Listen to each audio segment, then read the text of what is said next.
the challenge is that in our Western culture, so often we are measured by what we've done, when God's way of measuring is who we are. And one of the things I've learned from my dear second wife, Robin, she constantly challenged me, especially in the early years of our marriage. She said, "Patrick, you're a human doing. I want you to be a human being."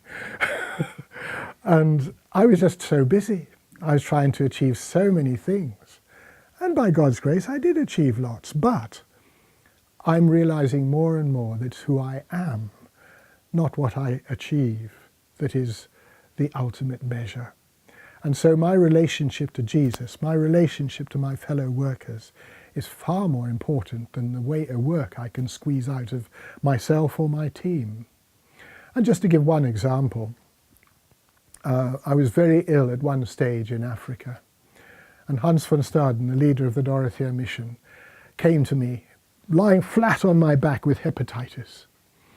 And about the fourth week, what usually is a 6-week, absolutely flat, he pled with me to lead a team going to Durban with a team of Africans and several Westerners too. "Even if you have to lead it from your bed," he said, "could you please go?" I agreed.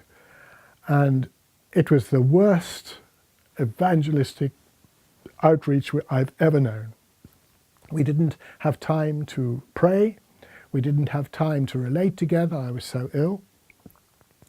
And we went through that whole month, and I don't know of one person who came to Jesus. And there were open fights within the team, even in the streets in front of the people that we were seeking to win. It was an utter waste.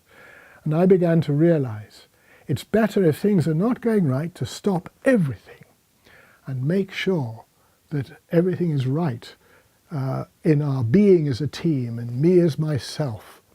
I need to be right with God. We need to be right with God if we're going to be a channel for God. And so I've had to realize that being a human being is more important than being a human doing.